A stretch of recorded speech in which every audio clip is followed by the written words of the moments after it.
नमस्कार, मैं आपके साथ सतेश नैन मोर। आप देखें सतेश नैन अनफिल्टर्ड। प्रधानमंत्री नरेंद्र मोदी ने लोगों से पेट्रोल डीजल बचाने, पब्लिक ट्रांसपोर्ट का इस्तेमाल करने, वर्क फ्रॉम होम की व्यवस्था को दोबारा से शुरू करने और गैर जरूरी चीजों की खरीदारी और विदेश यात्राओं से बचने की अपील की है। उन्होंने पश्चिम एशिया में चल रहे युद्ध के चलते खड़े हुए वैश्विक संकट से निपटने के लिए विदेशी मुद्रा को बचाने पर जोर दिया है। प्रधानमंत्री ने कहा कि देशभक्ति सिर्फ जान देना नहीं, बल्कि मुश्किल वक्त में जिम्मेदारी से जीना भी देशभक्ति ही है।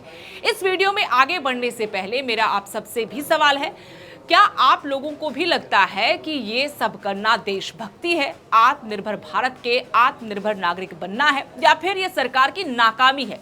नागरिकों से बलिदान के पीछे अपनी नाकामी छुपाने की कोशिश की जा रही है। क्या इन तरीकों को अपनाकर ही भारत सरकार 2047 तक विकसित भारत का वादा पूरा कर पाएगी? उम्मीद है आप कमेंट सेक्शन में जाकर इन सवालों पर अपनी राय जरूर देंगे, जो बहुत ज़रूरी है, बहुत मायने रखेगी। आप राय ज़रूर दें, अपने कमेंट सेक्शन में जाएं और अपनी बात, मन की बात ज़रूर इसमें लिखें। तो आगे बढ़ते हैं और अब बात करते हैं कि आखिर क्या क्या अपील की गई प्रधानमंत्री नरेंद्र मोदी की तरफ से देश की जनता से। प्रधानमंत्री मोदी ने लोगों से पब्लिक ट्रांसपोर्ट का इस्तेमाल करने की अपील की। उन्होंने कहा कि मेट्रो, कारपूल, ईवी अपनाएं, इस पर उन्होंने जोर दिया है। पीएम मोदी ने वर्क फ्रॉम होम करने पर जोर दिया। इसके पीछे सीधा सा हिसाब कि दफ्तर आने जाने में रोजाना लाखों लीटर पेट्रोल डीजल जलता है। कॉर्पोरेट कंपनियां अगर हफ्ते में कुछ दिन, एक आध दिन वर्क फ्रॉम होम लागू कर दे तो इससे भी ईंधन की खपत और आयात का बोझ दोनों एक साथ कम हो सकते हैं। पीएम मोदी ने नागरिकों से अपील की है कि वो गैर जरूरी विदेश यात्रा से बचें, विदेश में छुट्टियां मनाने, विदेशी शादियों से बचकर घरेलू पर्यटन और भारत के भीतर ही अगर समारोह आयोजित कर तो इससे विदेशी मुद्रा भंडार को संरक्षित करने में बहुत मदद मिलेगी, क्योंकि रुपया टूटकर 94 पार चला गया है। जी हां, 94 पार चला गया है। डॉलर बचाना जरूरी है। पीएम मोदी ने लोगों से एक साल तक सोना न खरीदने की भी अपील की है। भारत दुनिया का दूसरा सबसे बड़ा सोना खरीदने वाला देश है और कहा कि हम हर साल करीब 59 अरब डॉलर यानी लगभग 5 लाख करोड़ रुपए का सोना बाहर से मंगाते हैं। सिर्फ अप्रैल से सितंबर 2025 के बीच यानी 6 महीनों में 26.51 अरब डॉलर का सोना मंगवाया गया।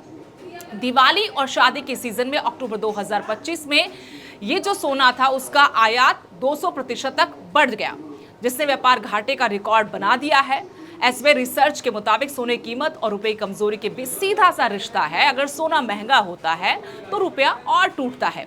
प्रधानमंत्री मोदी ने नागरिकों को मेड इन इंडिया और लोकल लेवल पर बनने वाले प्रोडक्ट्स को प्राथमिकता देने की भी अपील की है, जिसमें जूते हैं, बैग हैं, दूसरे सहायक उपकरण हैं जिनका हम रोजाना इस्तेमाल करते हैं। वजह यह कि 2025-26 में भारत का व्यापार घाटा बढ़ रहा है। पीएम मोदी ने किसानों से भी अपील की है कि वो रासायनिक खाद 50% कम करें, प्राकृतिक खेती अपनाएं, डीजल पंप की जगह सौर पंप लगाया जाए। वैश्विक तेल संकट के बीच पीएम मोदी ने लोगों से वर्क फ्रॉम होम की भी अपील पहले की थी, ईंधन बचाने और सोना न खरीदने की अपील भी की। लेकिन इस पर राहुल गांधी ने तंज कसते हुए कहा कि ये उपदेश नहीं बल्कि सरकार की नाकामी के सबूत हैं। पश्चिम एशिया में युद्ध के कारण पैदा हुए वैश्विक तेल संकट के बीच प्रधानमंत्री नरेंद्र मोदी ने ये लोगों से अपील की थी कि वर्क फ्रॉम होना चाहिए, घर से काम करें, इसको फिर से शुरू किया जाए जो कोविड के टाइम पे हम लोगों ने किया था। ईंधन की खपत कम करें, देश को विदेशी मुद्रा बचाने में मदद करने के लिए एक साल तक शादियों के लिए सोना ही न खरीदें, इससे बचें। इस पर लोकसभा में नेता विपक्ष और कांग्रेस सांसद राहुल गांधी ने तंज कसा, कहा कि उपदेश नहीं बल्कि नाकामी के सबूत है सरकार के। सोशल मीडिया प्लेटफॉर्म एक्स पर उन्होंने बकायदा लिखा है, मोदी जी ने कल जनता से त्याग मांगे, सोना मत खरीदो, विदेश मत जाओ, पेट्रोल कम जलाओ, खाद और खाने का तेल कम इस्तेमाल करो, मेट्रो में चलो, घर से काम करो। ये उपदेश नहीं, ये नाकामी के सबूत हैं। राहुल गांधी ने आगे लिखा, 12 साल में देश को इस मुकाम पर ला दिया है कि जनता को बताना पड़ रहा है क्या खरीदें, क्या न खरीदें, कहां जाएं, कहां न जाएं। हर बार जिम्मेदारी जनता पर डाल देते हैं ताकि खुद जवाबदेही से बच निकले। देश चलाना अब कॉम्प्रोमाइज्ड पीएम के बस की बात नहीं है।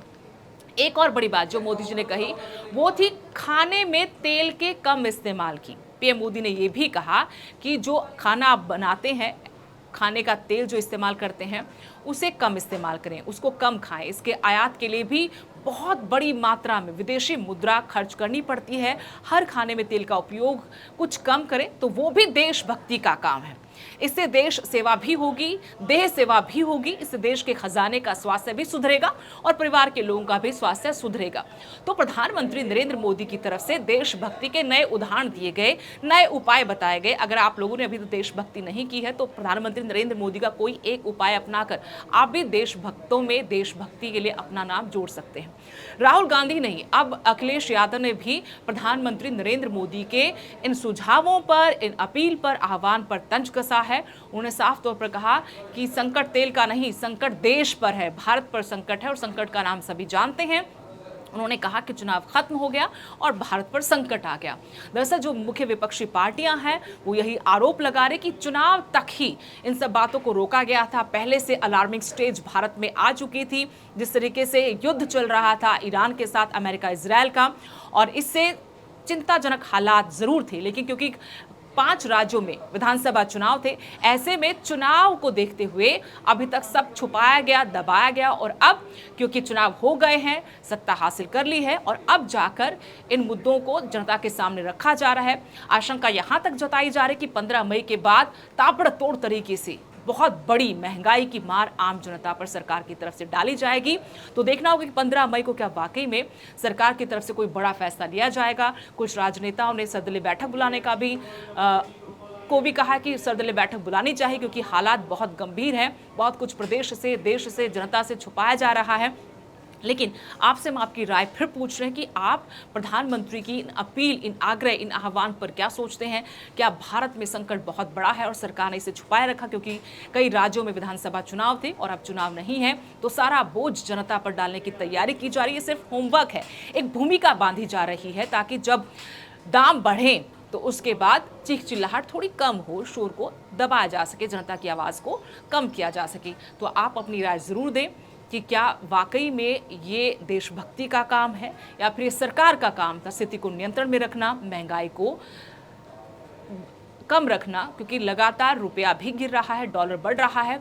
डॉलर बढ़ने, रुपया गिरने को लेकर देश की वित्त मंत्री ने जो जवाब दिया था वो हास्यास्पद था। लेकिन उस वक्त भी लोगों ने कहा, सत्ता में बैठे हुए लोगों ने कहा कि हम बहुत अच्छी स्थिति में हैं। लेकिन आज अचानक से कैसे, जब चुनाव परिणाम 5 राज्यों का आ गया, उसके बाद इतना बड़ा संकट नजर आने लगा। प्रधानमंत्री नरेंद्र मोदी को अपनी राय ज़रूर दें और प्रदेश के, देश के जो हालात हैं उस पर भी अपनी राय कमेंट सेक्शन में जाकर ज़रूर दें। नमस्कार।